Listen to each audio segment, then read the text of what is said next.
Ok. Buenos días o buenas tardes o buenas noches, depende de lo que es pertinente, pero nosotros somos en buenos días. Estamos en problemas un poco con el internet porque hubo una tempestad y otros contratiempos, entonces nosotros vamos a grabarlo y ya subirlo. Y estoy muy contento que ustedes están viendo los videos. Es muy obvio de sus exámenes que están viendo los videos. Especialmente me dio gusto ver los exámenes de autoprueba, o sea, de los 10 puntos de la gracia, la pura gracia. Y todos están captando muy bien los mensajes céntricos y importantes, fundamentales de la palabra de Dios. Entonces les agradezco y me regocijo en el hecho que hay tanto empeño y seriedad sobre la obra de Dios, especialmente en la enseñanza, que es mi dedicación también. Quiero decir que en la serie de videos hay que escuchar un poquito más al video. A veces hay un momento cuando probablemente el video pasa rápido. Estuve pasando creo que el número 7 anoche y veo que algunos no están captando um, todo el mensaje del video. A ver si puedo yo ir allá un momento. En el video 7, el número 5, tipos o sombras. Y hubo muchas respuestas, pero es tipos o sombras en el punto 5. Y en el video 8 también creo que hubo. Sí, en el número 5 algo importante pasó, ¿verdad? Porque ahí en el video 8, la última cena, la transubstanciación es la palabra, o los luteros la consubstanciación. Transubstanciación quiere decir que los católicos romanos creen que el cuerpo de Cristo se transforma y es otra vez carne y sangre. La consubstanciación quiere decir que Cristo está presente con los elementos, pero no hay un sacrificio crujiente o del mismo cuerpo y sangre de Cristo. Y Lutero dijo, o Calvino dijo que Dios, Cristo, es adorado, entonces la palabra es adorado, no ha de ser adorado en la naturaleza humana. Yo creo que Calvino dijo esto porque él opuso tanto la adoración de la hostia y cuando los sacerdotes católicos hasta se hincan, se adoran, y todo el mundo debe hacer esta cosa cuando se presenta la hostia. Entonces una adoración falsa y un sacrificio de Cristo que no se espera, que no se acepta tampoco. Ahora, yo creo que Cristo, y yo lo puse en algunas respuestas de ustedes, es adorable como Dios hombre. No lo vamos a separar en este caso sus naturalezas, pero Cristo es exaltado como ser humano y Él es elevado y cambió de local. Entonces Cristo es Señor de señores y Rey de reyes y es el único con la naturaleza humana que puede y debe ser adorado, ningún otro. Entonces creo que eso es un entender un poco mejor del asunto. Ok, vamos adelante, tenemos poco tiempo porque esta semana y la próxima y terminamos el curso, entonces por favor manténganse al tanto. En el caso de 2 o 3 fallaron, no contestaron un video, 2 videos, pueden regresar a ver los videos y asegurar que ya han visto y han respondido a todos. Cada video vale 2 puntos, hay creo que 13, son 26 puntos, es casi un 25% de lo que es la calificación. Entonces vale la pena ya reunir todos los puntos y ya sacar un 9, un 10. Ahora la lectura es de Romanos y el capítulo 5, si serían tan amables, vamos al capítulo 5. Y vamos a leer los versículos 1 al 20. Y la palabra de Dios dice en consecuencia, ya que hemos sido justificados mediante la fe, tenemos paz con Dios por medio de nuestro Señor Jesucristo. Hemos sido justificados por la fe, ¿verdad? Esa es la consecuencia, ese es el resultado, esa es nuestra heredad de la obra de Cristo. Nosotros no tenemos barrera entre Dios y nosotros mismos. Y hay lo que se llama una doble imputación. Nosotros a Cristo cargamos nuestra iniquidad y Cristo a nosotros nos regala su santidad y su justicia. Ese se llama la doble imputación. También por medio de él, mediante la fe, tenemos acceso a esta gracia en la cual nos mantenemos firmes. Y sí, la justificación también viene por medio de la gracia, ¿verdad? Todo es resultado de la bondad de Dios, de nuestro Señor. La salvación es 100% por gracia. Así que nos regocijamos en la esperanza de alcanzar la gloria de Dios. Esa gloria de Dios es la Shekinah, gloria de Dios, lo que es un atributo de Dios. Es glorioso nuestro Señor, es luminoso, y bajo esto sabemos que es justo, que es veraz, que es simpático y misericordioso, y la gloria de Dios se trata de la luz. Cristo dijo: yo soy la luz del mundo, y nadie puede andar sin ver la luz del mundo. Si no tiene a Cristo, no tiene la luz y está perdido en las tinieblas. Entonces nosotros regocijamos en la esperanza de alcanzar la gloria de Dios. Algún día veremos a Cristo faz a faz, rostro a rostro. Nos veremos en la forma presencial a Cristo, ¿verdad?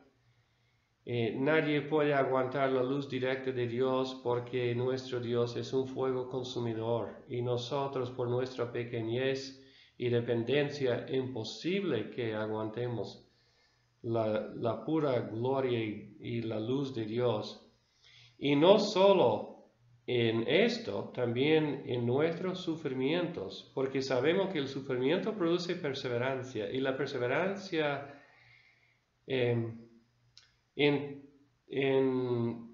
entereza de carácter, y entereza de carácter esperanza. Y en esta esperanza no nos defrauda, porque Dios ha derramado su amor en nuestro corazón por el Espíritu Santo que nos ha dado. Una cierta secuencia aquí, ¿verdad? El sufrimiento nos da perseverancia. Algunos probablemente están sintiendo un poco la derrota. Están sintiendo que hago yo porque hay vientos en mi contra. La verdad es que regocíjate en el Señor, porque los vientos en tu contra quieren decir que hay algo que está pasando positivo en nosotros. El cristiano puede esperar cierto sufrimiento en la vida, y debe servir para endurecernos, no para derrotarnos. Esta esperanza, entonces, produce esperanza, no nos defrauda, porque Dios ha derramado su amor en nuestro corazón por el Espíritu que nos ha dado, y el Espíritu Santo nos acompaña en nuestro sufrimiento. Y hay muchos tipos de sufrimiento que el cristiano pasa por Cristo. No estamos hablando de sufrimiento que recibimos por necedad o por las tonterías que cometemos, porque eso es una consecuencia de nuestra acción. Pero eso es lo que recibimos porque somos cristianos y somos diferentes en el mundo. El mundo también nos va a depreciar como depreció a Cristo. A la verdad, como éramos incapaces de salvarnos en el tiempo señalado, Cristo murió por los malvados. Otra vez el tiempo, ¿verdad? Todo según el plan y la soberanía de Dios. Difícilmente habrá quien muera por un justo, aunque tal vez haya quien se atreva a morir por una persona buena. Eso pasa en la guerra, ¿verdad? Los soldados mueren uno por el otro, y en otros instantes también. Pero Dios demuestra su amor por nosotros en esto, en que cuando todavía éramos pecadores, Cristo murió por nosotros. No fuimos buenos. y Cristo vino, fuimos indeseables ante Dios, ¿verdad? Incapaces, lejos, aislados. Fuimos nosotros en la derrota, pero en la rebelión también cada quien escogiendo su propio camino. Pero Dios tenía compasión de nosotros, bendito sea.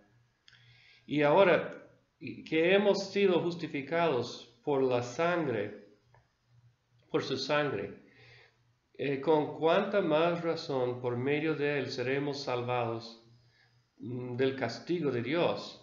Porque si cuando éramos enemigos de Dios fuimos reconciliados con él mediante la muerte de su Hijo, con cuánta más razón, habiendo sido reconciliados, seremos salvos por su vida. Y no solo esto, sino que también nos regocijamos en Dios por nuestro Señor Jesucristo, pues gracias a él hemos sido la reconciliación. Y aquí hablamos un momento de la reconciliación. Realmente Dios no necesita ser reconciliado con nadie, porque Dios es el soberano, es la norma, es la estándar, es justo, no ha hecho ninguna ofensa. El que necesita ser reconciliado es el ser humano. Nosotros hemos cometido todo el pecado y la ofensa del pecado en Adán, ¿verdad? El pecado original y actual en la vida. Entonces nosotros necesitamos esta gran obra de reconciliación que hace Dios a través de Jesucristo. Así que por la misericordia de Dios, dice Pablo, sean reconciliados con Dios. Ahora sigue hablando del ejemplo de Adán y Cristo.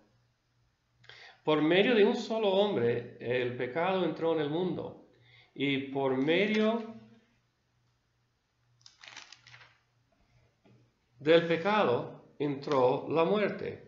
Fue así como la muerte pasó a toda la humanidad, porque todos pecaron. No hay nadie que es inocente, ¿verdad? Uno podría decir, bueno, no han escuchado el Evangelio, son inocentes. Eso no es cierto. Todo hombre queda bajo el deber original de obedecer a Dios y tiene la luz de la naturaleza para hacerlo. Ahora, que el hombre ha caído, que el hombre ha regado todo, que el hombre ha fracasado, que el hombre... Eso no es suficiente para culparle a Dios de lo que nosotros hemos hecho. ¿Verdad? Esa es la responsabilidad del hombre. El hombre todavía tiene la luz de la naturaleza. Dios no ha cambiado. El hombre cambió y por eso todo cayó. Todos estamos bajo la condena, habiendo escuchado el evangelio de la palabra de Dios, de la Biblia, o solamente teniendo el testimonio natural. Eso viene de Romanos 1. Antes dice de que antes de promulgarse la ley, ya existía el pecado en el mundo. Es cierto que el pecado no se toma en cuenta cuando no hay ley. Sin embargo, desde Adán hasta Moisés, la muerte reinó incluso sobre los que no pecaron, quebrantando un mandamiento, como hizo Adán, quien es figura de aquel que había de venir.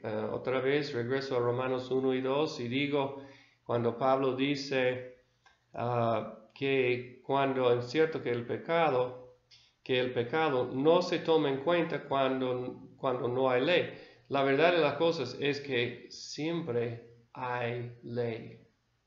Entonces el pecado siempre se toma en cuenta. ¿Y cómo explico? Romanos 1 y 2 enseñan que la ley viene del modo natural, de la naturaleza, como ya hemos dicho, o viene aumentado y más claro en la ley de Moisés y la ley que es establecida en Sinaí. Es más claro, pero todos tenemos la ley, quien sea que sea.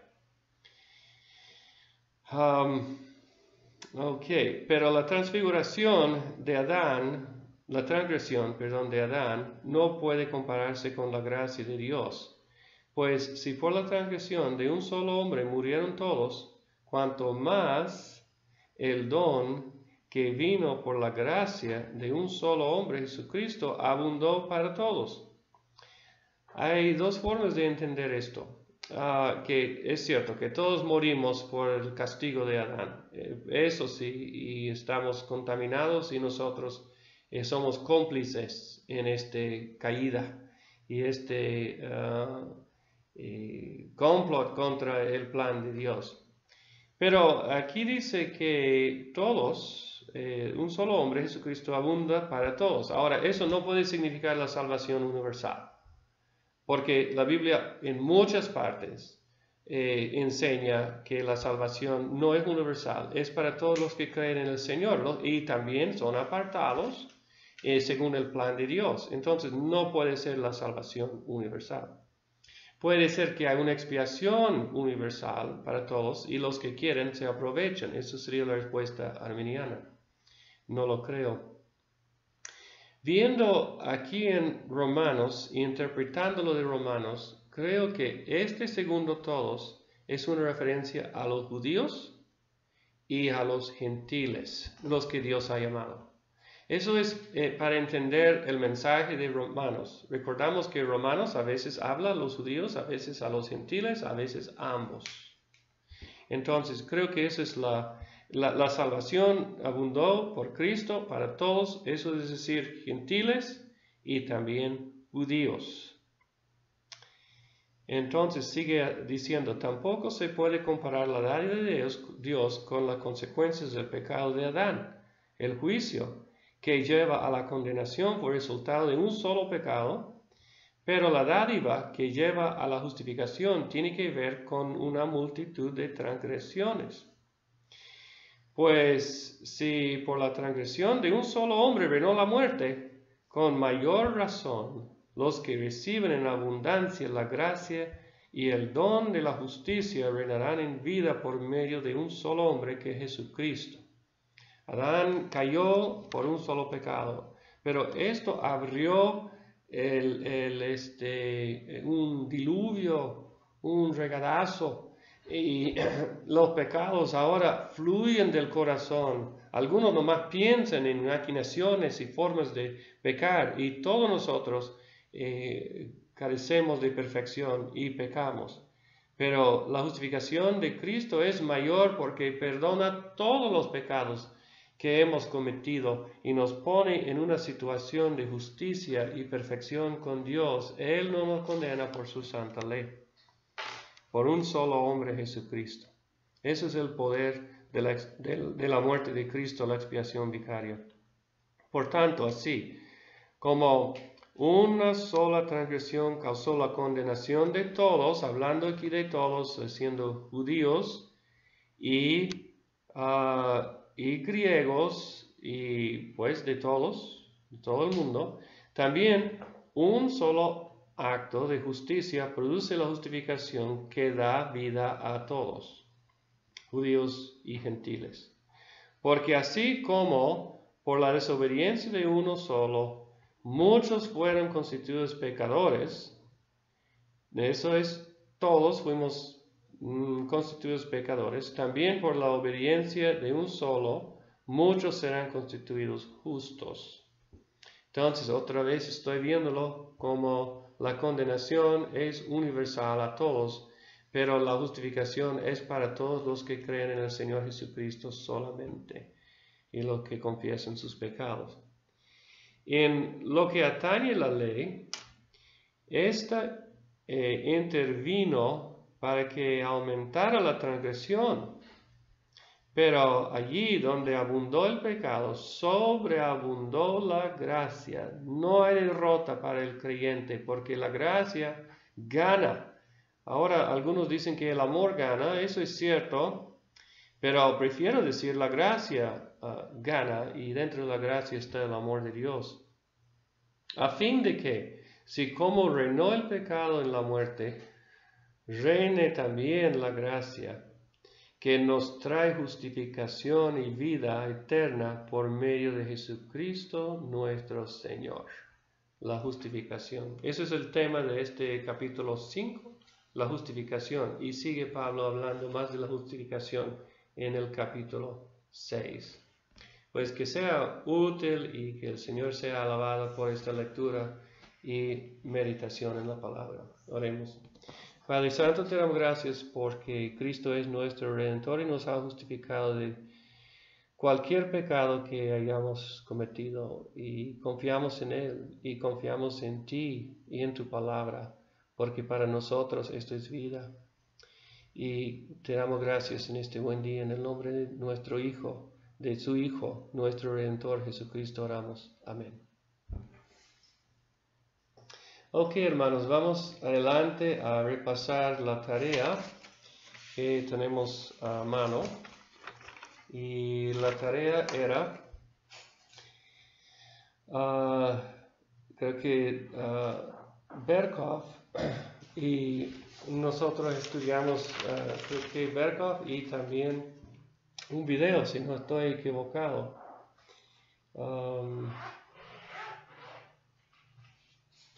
El video fue el número 9. Vamos allí primero al video número 9. Enseñanzas por R.C. Sproul.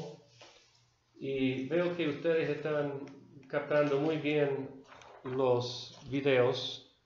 Y esto se llama la crucifixión, este video. Entonces, la idea aquí fue que el apogeo de la obra redentora de Cristo ocurrió cuando Él fue clavado a la cruz y sufrió la pena de la muerte. Su hecho de propiciación sirvió como satisfacción por la justicia divina, y Cristo es nuestra propiciación y redentor. Propiciación es sacrificio hacia Dios, ¿verdad? Expiación es que quita los pecados.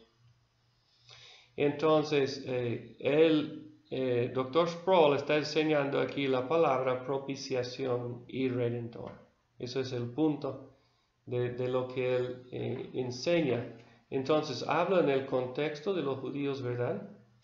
Y la propiciación, cuando Cristo derramó su sangre, el día mayor del año para los judíos en el Antiguo Testamento fue el día de Yom Kippur. Y ese es el día de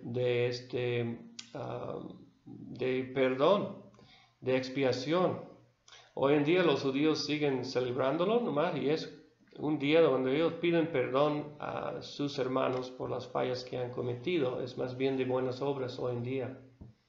Pero es el día cuando el sacerdocio tomó los machos cabríos, impuso las manos, simbólicamente los pecados, sobre uno y mandó uno al desierto, y el otro fue sacrificado, y su sangre quedó rociada sobre el propiciatorio, o sea, la silla, en el arca del pacto, en el lugar santísimo. Y así, mire qué tan interesante es que Sproul dice, simbolizó, y eso es cierto, simbolizó la satisfacción de la justicia de Dios. Los santos de la antigua dispensación no fueron salvos, no fueron perdonados por ningún sacrificio. Estos sacrificios no tenían eficacia. Solamente significaron y señalaron lo que iba a venir, el porvenir en Cristo Jesús. Y el sacrificio de Cristo también es aplicado a ellos. No requerir propiciación sería una violación de la justicia de Dios, ¿verdad? Ahora Hebreos nos enseña que los sacrificios del Antiguo Testamento fueron simbólicos. Los creyentes del Antiguo Testamento fueron perdonados a base de la sangre de Cristo, el que ha de venir. Aunque eso es muy buena teología bíblica, muy buen entendimiento de lo que la Biblia dice. Y así sigue hablando.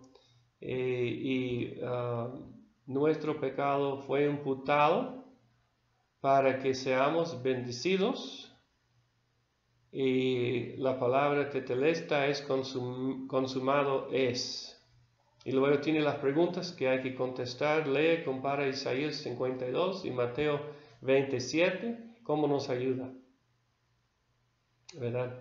Aquí tenemos la profecía que Pilato actualmente no tenía nada que decir contra Jesús. Y luego tenemos una profecía de los soldados. Y luego tenemos una profecía de los otros dos que fueron crucificados junto con Cristo, uno a la derecha y la izquierda. Y ustedes tendrán que pensar y contestar. Y yo espero su respuesta en su tarea. Y la segunda pregunta es Colosenses 1, 13 y 14, que dice sobre lo que logró el logro de Jesús. Entonces hay que comentar sobre esto. Nomás lee el versículo y comenta por favor en lo que logró Jesús. Ok, ahora pasamos a la otra tarea, que es Berkhof, el llamamiento y la regeneración, en la página 209. Entonces ahí estamos, en la página 209, y todo el capítulo es sobre el llamamiento y la regeneración. A ver si hoy podemos dar también la cátedra sobre estas grandes doctrinas. Entonces, se encuentra en la página 209, otra vez de Berkhof, las preguntas sobre esto. ¿Cómo difiere el orden reformado de la salvación de los arminianos y los luteranos? ¿Y cómo entonces es diferente, verdad? Y aquí en la página 201 dice: los luteranos y los arminianos, entre muchos otros, ubican su punto de partida en el ser humano y comienzan con su tratado del orden de la salvación, con el discurso acerca de la fe que salva, la cual es considerado en forma muy específica como un acto del ser humano, por medio del cual se apropia de las bendiciones de la salvación logradas por Cristo. No tratan el tema de la aplicación que el Espíritu Santo realiza en cuanto a la obra de la redención, sino de cómo el ser humano se apropia los beneficios de la redención. Además, en esta apropiación, todo depende del acto de fe del ser humano. Ok, eso sí es por lo regular lo que sucede. Y entendemos que los dos lados, ¿verdad? El lado arminiano y el lado reformado, calvinista, los dos creen que la gracia salva. Pero la verdad es que el arminiano cree que el ser humano puede tomar los pasos de la fe, ¿verdad? Primero, porque algo dentro de él que se llama libertad de escoger, albedrío libre. En este aspecto nomás hay un albedrío libre y el hombre toma los primeros pasitos de la fe. Cualquier hombre lo puede hacer. En el lado reformado se cree que la fe es también un regalo de Dios y tiene que venir a través de la agencia del Espíritu Santo. Él regenera a la persona, pone a la persona en una disposición santa. Y así, y solamente así, puede la persona aceptar a Cristo. Entonces, cuando el Espíritu Santo nos toca, nos vivifica y somos nacidos de arriba, somos regenerados y podemos ya experimentar esa libertad de la voluntad. Otra vez, el arminiano cree que esto es en general para cualquier persona, en cualquier momento, a base de toda la humanidad lo puede tomar como una decisión. Tiene una postura lo que se llama antropológico. Ellos empiezan más bien con el hombre. El reformado tiene una posición que tiene más énfasis en una posición teológica, o sea, empieza con Dios. Y esa es la diferencia. Como digo, yo estoy del lado reformado en este asunto. Yo creo que la gracia es 100% y no hay excepciones. ¿Qué significa la palabra llamamiento? ¿Y cómo se diferencian entre externo e interno? ¿En qué consiste el llamamiento externo? Voy a cubrir esta pregunta en la cátedra de hoy. Pero que hay un llamamiento externo y interno. Y el externo va a toda persona, pero el interno es la implicado por el Espíritu Santo. ¿Cuáles son las dos características del llamamiento externo? Eso también lo vamos a ver, ¿verdad? que es una predicación y una invitación. Y voy a hablar de esto, cómo podemos nosotros predicar el Evangelio, una predicación, una información y luego una invitación a creer. Y eso va a todas las personas. Todas las personas deben tener la predica del Evangelio, sea quien sea. Y el mundo necesita escuchar el mensaje de salvación. Y luego otras preguntas, y voy a cubrir ellos en la cátedra en un momento.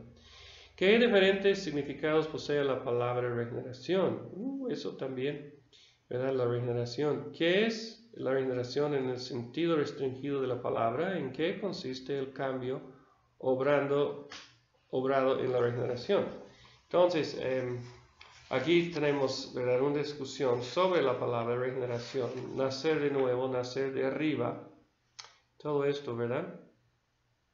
Entonces, la regeneración, a veces lo que hago es, trato de dividir la pregunta de Berkhoff porque pone muchos incisos en el A, B, C y D, y quizás también quiere hacer eso cuando me mandan sus tareas. Dice, la palabra regeneración no ha sido usada en un solo sentido. Calvino la usó en el sentido muy extenso, para indicar el proceso externo de la renovación del hombre, añadiendo incluso la conversión y la santificación. En las normas confesionales reformadas se usa para indicar el comienzo de la renovación del ser humano. Entonces eso es más restringido, que ocurre en el nuevo nacimiento junto a la conversión. En la actualidad se usa en un sentido mucho más limitado para indicar el activo divino por el cual se otorga al pecador una nueva vida espiritual.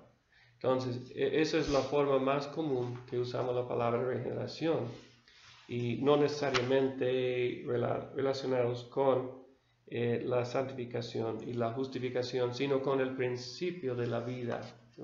Yo sé que tiene afecto la regeneración, porque cuando algo principia, pues ahí sigue en los otros pasos, porque es el primero, pero lo voy a usar en el sentido restringido.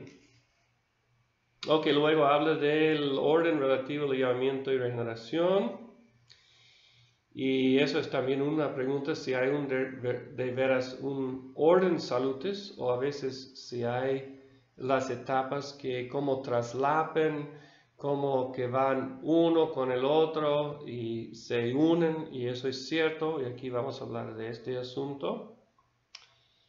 Y cómo podemos probar que la regeneración es absolutamente imprescindible, sin duda, etc. Bueno, para mí viene el más fuerte.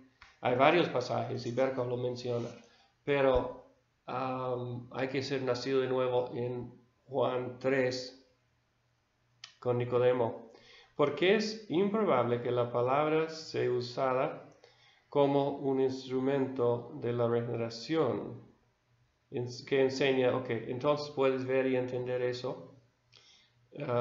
Entonces, en el sentido estricto, la palabra solo puede, la palabra no puede regenerar, no puede. Es el Espíritu Santo que regenera. Sin embargo, en el sentido más amplio, el Espíritu Santo usa su poder y la palabra para regenerar. Entonces, esa es la conclusión que vamos a tener. La palabra sola no regenera, pero el Espíritu Santo y la palabra de Dios, sí. Eso es una combinación realmente impresionante. ¿Es la regeneración una obra solamente de Dios o incluye al ser humano? Vamos a ver. La regeneración, vamos a ver qué es, ¿verdad? Pero es muy serio y muy divino.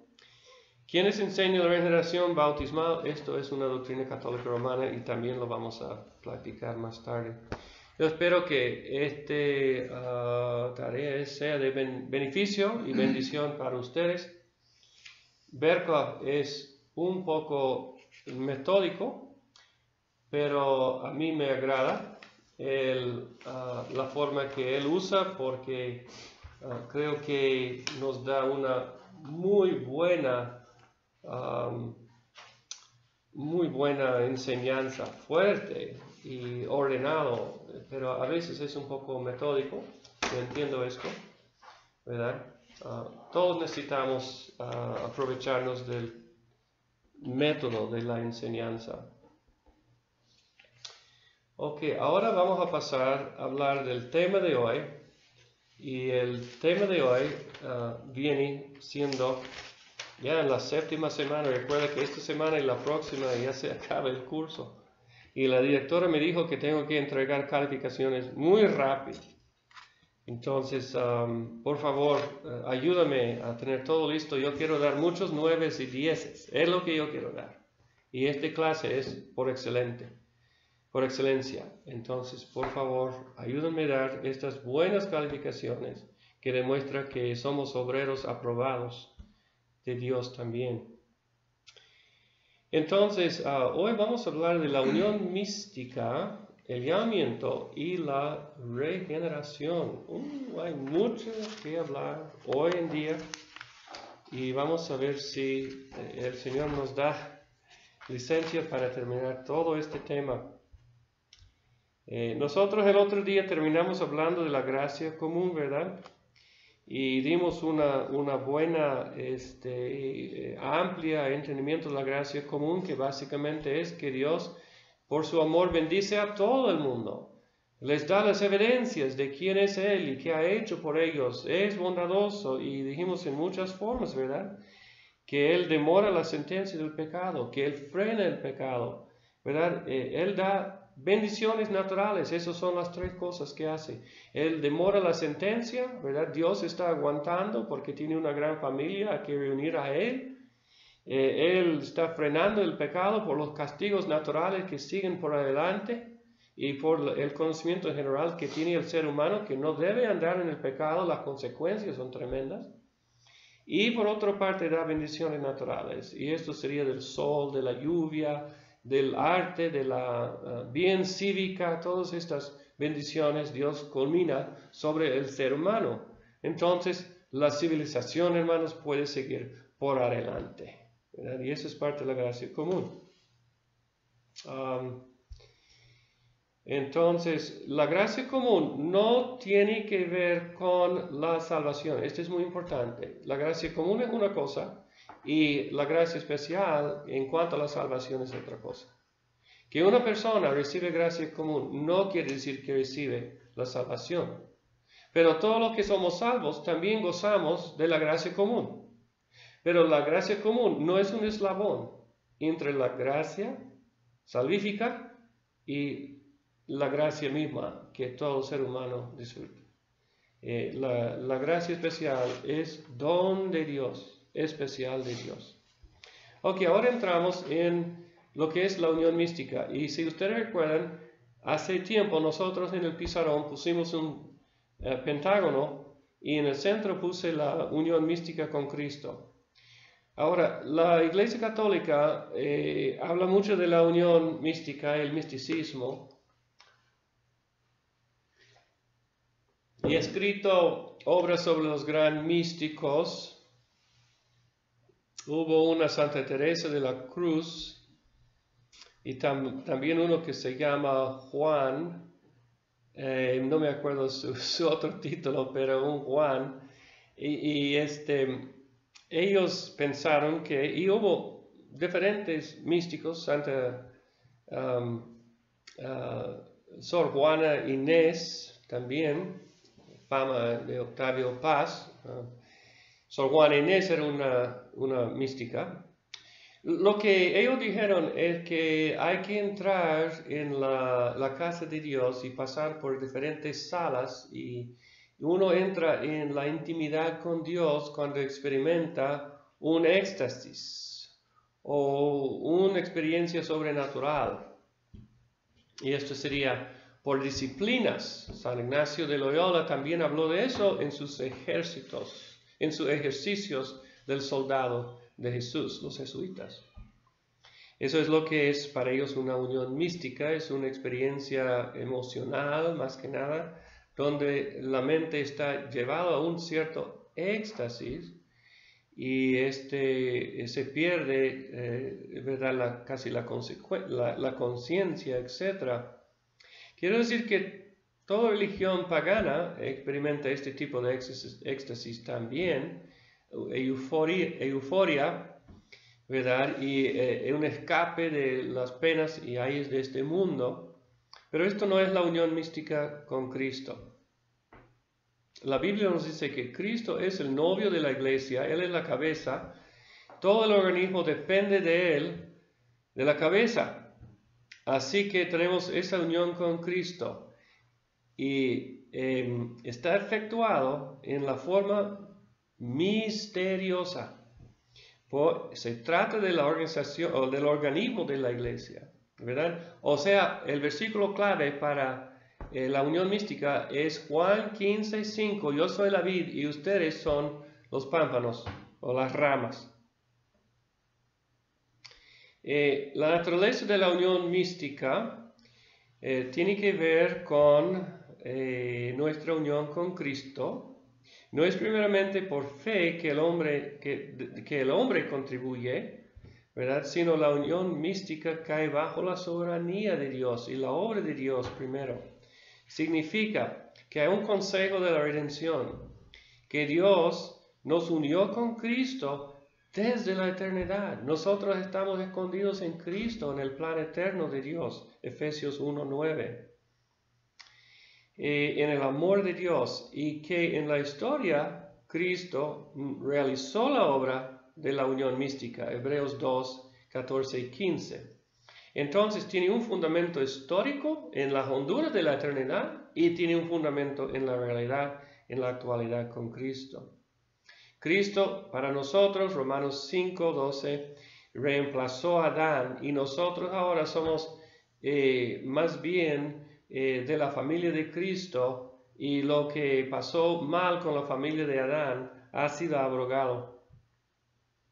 Lo hizo por su perfección, sus sufrimientos, su trabajo a nuestro favor. Y en nuestra experiencia, entonces, el Espíritu Santo aplica este plan y obra eficazmente para la unión mística.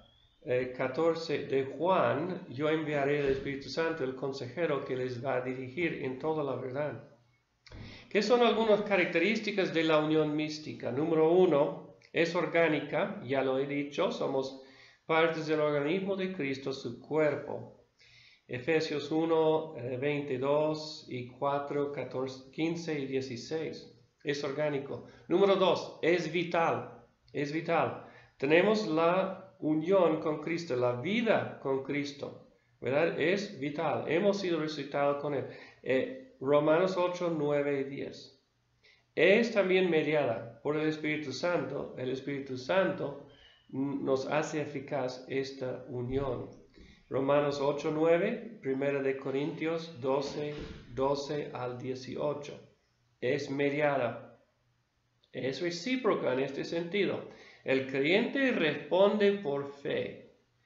Entonces, ya capacitado, el creyente responde por fe. Juan 14, 23 y 15, 1 al 17. Entonces, en este sentido, el hombre responde, ¿verdad? Pero primero Dios en todas las cosas. Es personal.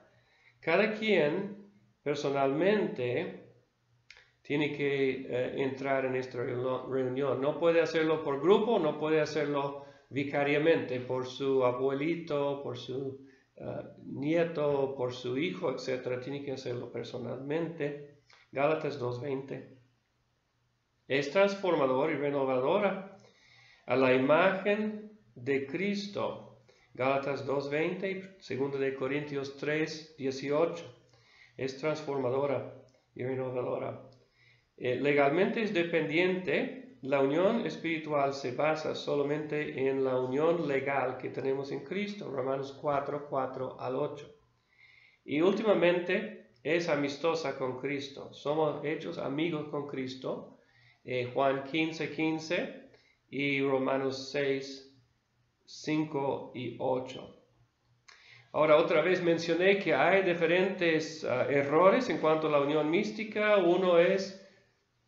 Unos que dicen, yo soy Cristo, yo me he unido con Él, conocí un hereje pastor que dijo tal cosa, yo soy Cristo ahora. Eso no es cierto. Nosotros queríamos ser conformados y también transformados a la imagen de Cristo, pero nosotros no somos Cristo bajo ningún pretexto. Algunos cometen el error racionalista. La unión es una eminencia espiritual. Dicen que yo puedo hacer las obras de Cristo y yo puedo reflejar o hacer ecos de Cristo netamente por mi propia cuenta. Los socianos dicen que es un ejemplo moral. Ellos usan la moralidad de Cristo y dicen que así es mi unión con Cristo, unión moral. Hay muchos errores en cuanto a esta doctrina. Otra vez regresamos a Juan 15, 1 al 8, yo soy la vid y ustedes son mis pámpanos. Es la definición de la unión mística, aquella unión espiritual, íntimo y vital entre Cristo y su pueblo, en virtud de la cual Él es la fuente de la vida y de la fuerza de su pueblo, y la bienaventuranza y la salvación de su pueblo. Es la unión íntima y espiritual, vital, entre Cristo y su pueblo. Y Cristo es la fuente de la vida y dependemos totalmente de Él por nuestra salvación. Ok, esa es una breve descripción de la unión mística. Ahora vamos a hablar del llamamiento. Es un poquito más grande el llamamiento. Y el llamamiento es general y externo. Ese es el primer tema. Que el llamamiento es externo y es en general. ¿Qué quiere decir esto? Bueno, ponemos el llamamiento en la primera parte. La unión mística, tenemos que ser unidos con Cristo, pero tenemos que ver el llamamiento, y el llamamiento es primero. Entonces lo ponemos primero porque va a tratar de la predica del Evangelio y la regeneración. Es bíblico hacer así.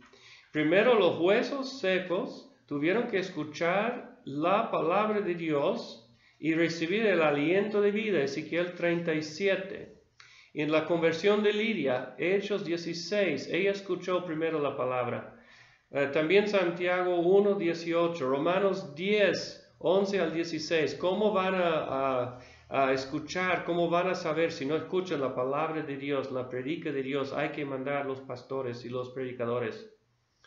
Y entonces la doctrina bíblica siempre habla de esto, ¿verdad? Que el llamamiento es indispensable y es primero. El Espíritu Santo no obra sin la presentación de Cristo en el Evangelio. Tiene que ver, tiene que escuchar. Esto va en contra del misticismo, porque no somos renovados por un sentimiento o por un éxtasis o algo parecido. Ocurre en la vida actual. El llamamiento, entonces, externo, ¿qué cosa es? Aquí es la definición del llamamiento externo. Llamamiento externo consiste en la presentación y la oferta de la salvación en Cristo a los pecadores, junto con una exhortación para aceptar a Cristo mediante la fe y obedecer y obtener el perdón de los pecados por la vida eterna. Aunque otra vez menciono dos cosas. El llamamiento externo incluye primero la presentación del Evangelio en una forma clara. Actualmente todo mensaje debe tener la presentación del Evangelio y Cristo y la cruz y la tumba vacía. Y luego una exhortación a que crean, a que aceptan esta presentación. Romanos 10, 14 al 18. Mateo 28, la Gran Comisión, 18 al 20. Primera de Corintios 9, 16 y muchos otros pasajes. Entonces, como menciono, hay los elementos en el llamamiento externo y el primer elemento es la presentación del Evangelio, el plan de Dios, los hechos de Dios, la historia de la redención. El Antiguo Testamento trae bastante del Evangelio, ¿verdad? Pero el enfoque es Cristo. Eso es lo que hace la Biblia realmente también y los libros canónicos, que ellos enseñan la doctrina de Cristo. Luego, entonces, su persona, su obra, su acción. Una invitación, una exhortación a aceptar a Cristo por fe y arrepentimiento. Y lo vemos constantemente en el Nuevo Testamento. Y luego la promesa de perdón y la certeza de la promesa de Dios, que Dios es fiel y va a cumplir con sus promesas. Y esto encontramos, estudien si quieren, Hechos 2 y Hechos 10. Esos son muy buenos ejemplos para ver estos elementos. La casa de Cornelio y el día de Pentecostés. Otra vez, las características del llamamiento externo es un llamamiento externo, es una predicación, es en general, es a todas las personas. Es bona fide, es auténtica, no engañamos por predicar y por mostrar que es el plan de Dios. Y luego Dios está diciendo la verdad, ¿verdad? El significado otra vez del llamamiento externo, el Evangelio, es para todo el mundo y demuestra que Dios es soberano y tiene derecho sobre todo pecador. Y el llamamiento entonces es externo, es la predicación, es a los elegidos y a los no elegidos y muestra la santidad de Dios y la justicia de Dios. Ahora pasamos a hablar por 2 o 3 minutos, entonces, a lo que es la regeneración, el llamamiento interno, o a veces se dice el llamamiento eficaz. Términos en la Biblia para eso son básicamente regeneración. Palingenesia es nacer de nuevo, Tito 3:5. O renacer, genao, genao. Eso quiere decir ser concebido, nacido de nuevo, Juan 3:3-8. Otra palabra es kainikatesis. Kainikatesis quiere decir nueva creación o nueva criatura, 2 de Corintios 5:17. Y otro kainos anthropos, nuevo hombre, un nuevo hombre, Efesios 4:24. Hay varias formas de decir la palabra regeneración o nacer de nuevo. El nacimiento de nuevo significa que es la obra del Espíritu Santo y el hombre es pasivo. El Espíritu Santo nos invade y nos cambia y nosotros no somos colaboradores en esto. Es la obra del Espíritu Santo y hace la persona una nueva criatura, muerto y ya vivificados. Efesios capítulo 2, 1-10. Fuimos muertos en pecado, ¿verdad? Pero Dios nos revivificó. Esta vida tiene su concepción y su nacimiento actual. El uso incorrecto del término regeneración. Lamentablemente, gran santo de Hipona, Agustín, lo usó incorrectamente porque él lo equivocó con la justificación. Es diferente de la justificación, es diferente de la conversión. Es algo especial y único. Los católicos y escolásticos cometen el mismo error como Agustín y ellos siguen en la tradición de decir uno que es bautizado. Ellos creen que esta persona bautizado es renovado y el Espíritu Santo está dentro de él. El bautismo es una señal externa. Y el bautismo no salva a nadie. El bautismo nomás señala lo que el Espíritu Santo ha hecho dentro de la persona. Entonces hay otros que cometen tal clase de error, ¿verdad? Ahora, el error arminiano a veces es que ellos piensan que la regeneración es lo mismo como la conversión. El gran evangelista Billy Graham en un tiempo dado escribió un libro, Cómo ser nacido de nuevo. Y este libro no tiene un título adecuado, porque no hay un cómo ser nacido de nuevo. Y él está hablando de cómo ser convertido. Él está predicando el Evangelio en este libro. Bien hecho, Billy Graham. Pero el cómo está en las manos de Dios, cómo ser nacido de nuevo. Eso es un don que viene de Dios. Es una obra del Espíritu Santo. Es misterioso. Nadie lo puede medir. Nadie lo puede descubrir. Es un hecho soberano de Dios. Y el psicólogo Guillermo James dijo que es una regeneración y una conversión cuando una persona de repente cambia y empieza a vivir bien otra vez.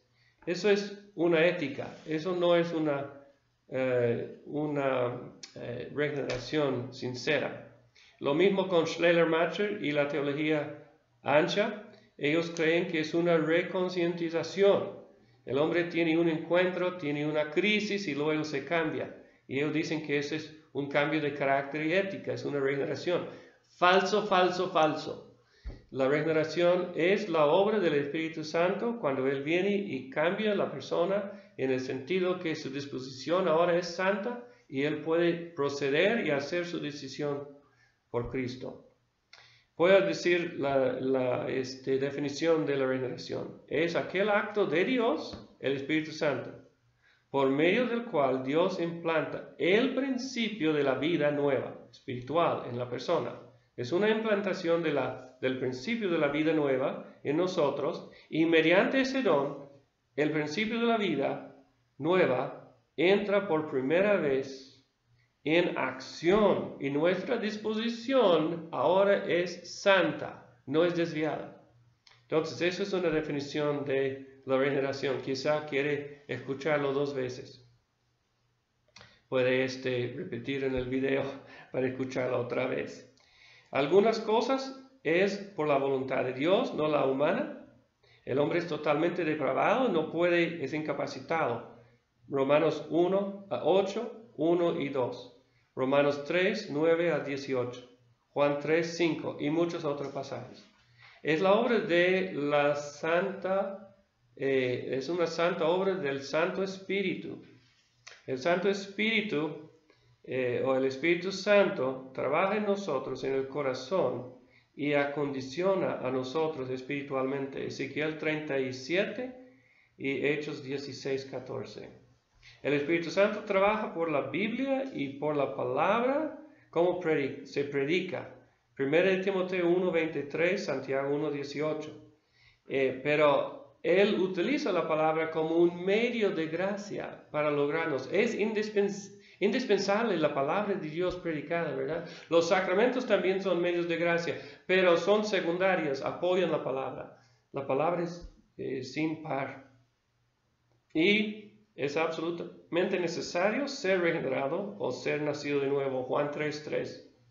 Es un principio de la vida, ¿verdad? Espiritual. Es un principio. Afecta el intelecto, Efesios 1:18. Afecta la voluntad, Filipenses 2:13. Y afecta sus emociones, Mateo 5:4.